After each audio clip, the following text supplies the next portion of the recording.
Aloha, welcome to the Mr.G podcast. It is just before 8 a.m. Here on Monday, January 22nd. I'm coming to you from Honolulu, Hawaii, on the outskirts of Chinatown, where it's a nice and pleasant 70 degrees Fahrenheit. I have a lot on my mind today, as others do. Uh, a friend of mine, Spidey William Turin, has gone missing in Thailand. He's a young man, 21 years old, and he's traveled the world multiple times. He's very intelligent and very, um, uh, he's very intelligent and he's a sharp kid. He's a good dude, and he's very trustworthy and very honest. And we pray that he has a safe return wherever he's at. The news today that the authorities have been contacted and they have no word of him. The hospitals have been contacted and they have no word of him. And it's not like him to just stop uh, going online or to not contact his parents in times of distress. So let's all pray for Spidey. Let's hope that he has a safe return. He's a great human being. I've had a lot of different friends in my life, but Spidey's somebody that I could really call a friend, somebody that I could really trust. And as my twin brother Michael would put it about a friend that we had, Benny, Spidey was cool. Spidey is cool. Let's not talk about him in past tense. Spidey is cool. He's a cool person. When people are around him, even if you're just meeting him for the first time, you're like, whoa, this guy's cool. This guy's smart. This guy, like, he just is very, people are gravitated towards him. And he reminds me of a friend that I had, Benny McGee, who died too young. And he was pretty much the same way. Everybody would want to be around Benny. And he was just had a fun, interesting vibe around him. And that's why Spidey has been so successful live streaming, because people watch him and he is what you see. He does, put on a character sometimes, but um, mainly he's honest and real.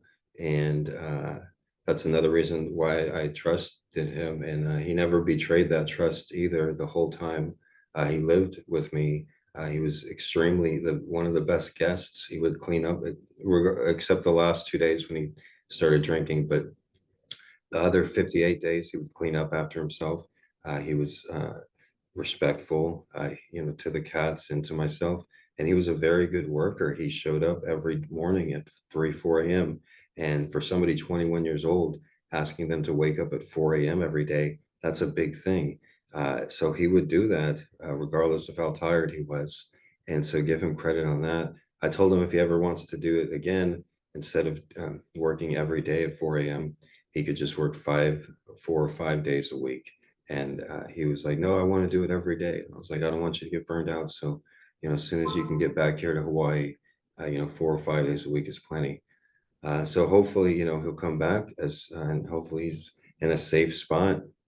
It's dangerous to travel alone. The world is a dangerous place.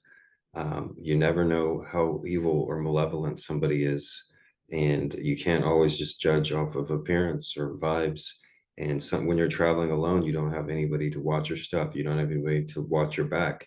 You don't have anybody to help translate or to look up something on your phone. And I know Spidey had instances where he would be very manic and he'd want to go here and he'd want to go there. Well, it was best to have him some sort of direction. And so we would pick a town in Hawaii, like Haleiwa, go here. And I would explain the town to him and he would go there. And, or, he went to dozens different towns all around the island and worked out good. And he agreed that it's good. Somebody like him is good to have a direction on where to go and what to do. So when he's just left to his own devices, just traveling all around Thailand, he's bound to get into some trouble. So let's just pray that he comes through and that he survives and everything. There's a famous quote by Jack Kerouac that reminds me of Spidey, and it has to do with Roman candles and how they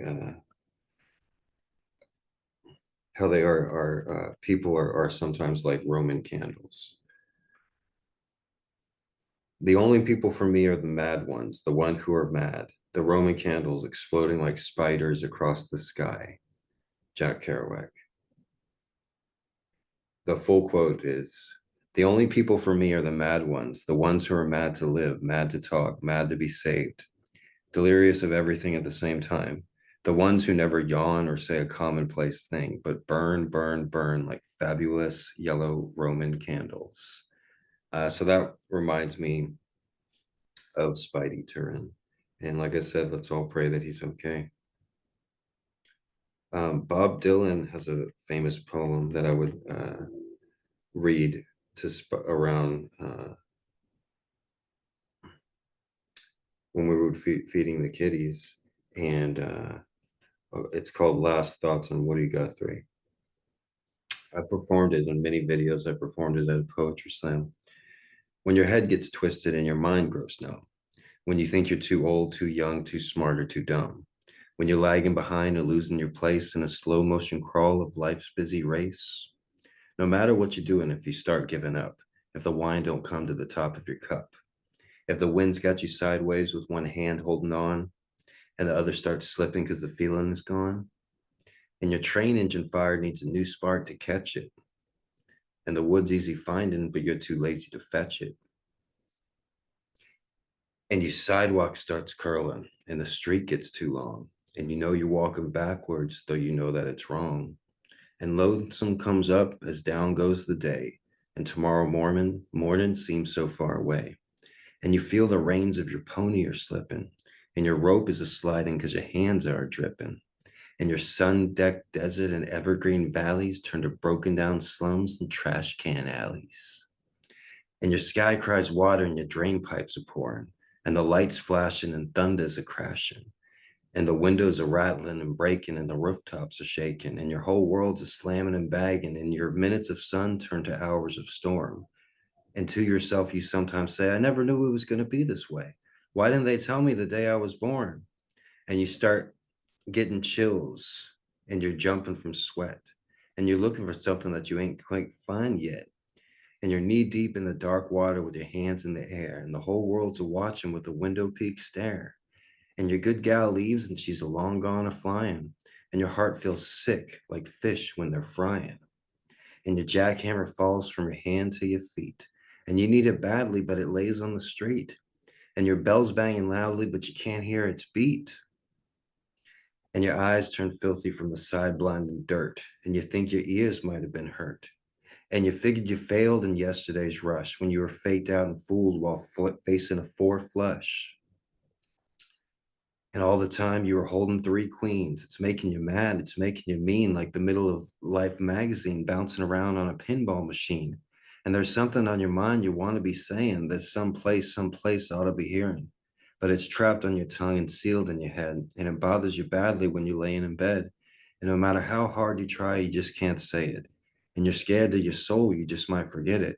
And your eyes get swimmy from the tears in your head. And your pillows of feathers turn to blankets of lead, and the lion's mouth open and you're staring at his teeth, and his jaws start closing with you underneath, and you're flat on your belly with your hands tied behind, and you wish you'd never taken that last detour sign, and you say to yourself, just what am I doing on this road I'm walking, on this trail I'm turning, on this curve I'm hanging, on this pathway I'm strolling, in this space I'm taking, in this air I'm inhaling? Am I mixed up too much? Am I mixed up too hard? Why am I walking? Where am I running? What am I saying? What am I knowing? On this guitar that I'm playing, on this banjo I'm frailing, on this mandolin I'm strumming, and the song I'm singing, and the tune I'm humming, and the words I'm writing, and the words that I'm thinking, and this ocean of hours and all the time drinking. Who am I helping? What am I breaking? What am I giving? What am I taking? But you try with your whole soul best never to think these thoughts, never to let them get these thoughts gain ground or make your heart pound. But then again, you know they're around, just waiting for a chance to slip and drop down. Because sometimes you hear them when the night times comes creeping, and you fear that you might catch you sleeping, and you jump from your bed in your last chapter of dreaming, and you can't remember for the best of you thinking if that was you in the dream that was screaming, and you know that it's something special you need, and it's no liquor in the land to stop your brain from bleeding. And you need something special. Yeah, you need something special. All right. You need a fast flying train on a tornado track to shoot you someplace and shoot you back. You need a cyclone wind on a steam engine howler that's been banging and booming and blowing forever, that knows your troubles 100 times over. You need a Greyhound bus that don't bar no race, that won't laugh at your looks, your voice, or your face. And by any number of bets in the book, we'll be rolling long after the bubblegum craze. You need something to open a new door, to show you something you never seen before, but overlooked 100 times before. You need something to open your eyes. You need something to make it known that it's you and no one else that owns that spot that you're standing, that space that you're sitting, that the world ain't got you beat, that it ain't got you lit. It ain't got you crazy no matter how many times you got kicked. You need something special, all right? You need something special to give you hope, but hope's just a word that maybe you said, maybe you heard on a windy corner around a wide-out curve. But that's what you need, man, and you need it bad. And your trouble is you know it too good because you look and you start getting the chills because you can't find it on a dollar bill. And it ain't on Macy's windowsill. It ain't on no rich kid's roadmap. And it ain't no fat kid's fraternity house. And it ain't made in no Hollywood wheat germ. And it ain't on that dim lit stage with the half-wit comedian on it ranting and raving, taking your money, and you think it's funny. No, you can't find it in no nightclub, no yacht club, and it ain't on the seats of a supper club. And you sure as hell bound to tell nobody how hard you rub, you ain't gonna find it on your ticket stub. No, it ain't in the rumors people telling you. It ain't in the pimple lotion people selling you. It ain't in the card box house or any movie star's blouse. And you can't find it on the golf course. Uncle Remus can't tell you. Neither can Santa Claus. It ain't in the cream puff hairdo or the cotton candy clothes. And it ain't in the dime store dummies or the bubblegum goons. It ain't in the marshmallow noises or the chocolate cake voices. They come knocking and tapping on Christmas wrapping, saying, "Ain't I pretty? Ain't I cute? Look at my skin shine. Look at my skin glow. Look at my skin laugh. Look at my skin cry." When you can't tell if these people have gotten the insides. They're so pretty with their ribbons and bows. Nah, you'll not know now or any other day. Find it on the doorsteps made out of paper mache, and inside the people made of molasses that every day buy a new pair of sunglasses. It ain't in the 50-star generals or the flipped out phonies who turn you in for a tenth of a penny, who breathe and burp and bend and crack it before you count from 1 to 10, do it all over again, but this time behind your back, my friend. The ones that wheel and deal and whirl and twirl and play games with each other in their sandbox world. And you can't find it in the no talent fools that run around gallant to make all the rules for the ones that actually got talent. And it ain't the ones that ain't got no talent but think they do and think that they're fooling you. The ones that jump on the wagon just for a while because they know it's in style to get their kicks, get out quick, and make all kind of money and chicks. And you tell yourself and you throw your hat down saying, "Christ, do I got to be like that? Ain't nobody here know where I'm at? Ain't nobody here that knows how I feel? Good God Almighty, this stuff ain't real." But no, man, that ain't your game. That ain't your race. You can hear your name, but you can't see your face. You got to look some other place. And where do you look for this hope you're seeking? Where do you look for this lamp that's a burning? Where do you look for this oil well gushing? Where do you look for this candle that's a glowing? Where do you look for this hope that you know is out there somewhere?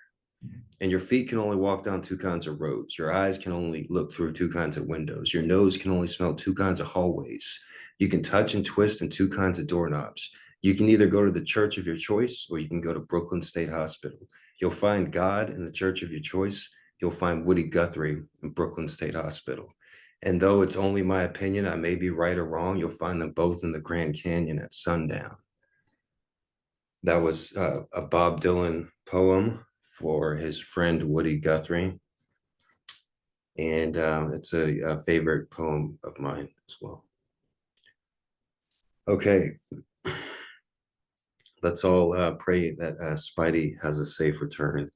And I'll end the podcast early today instead of talking about Vivek Ramaswamy being the 38-year-old vice president candidate, or why I'm skeptical about aliens. We'll save that for another day. And today, let's just send positive vibes Spidey's way. All right. Thank you for listening. The Mr.G podcast is available wherever you listen to podcasts. You can listen to it on Apple Podcasts or Amazon Podcasts or Spotify.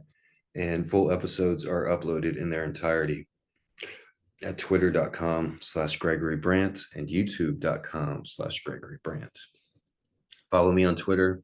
I go live every day, twitter.com/Gregory Brandt. And everybody have a good day or a good evening, wherever you're listening from. Let's all appreciate that we're here experiencing this beautiful miracle called life. We're on a speck of dust on the corner of the Milky Way galaxy, slinging around a star going 1,000,000 miles per hour. The Milky Way galaxy, we're on the edge of it. It's 100,000 light years across. There's all this different cosmic things happening out there in the universe, and we're lucky that we're here. It's a miracle that we're all here. So let's appreciate that, and let's have a good day. Aloha.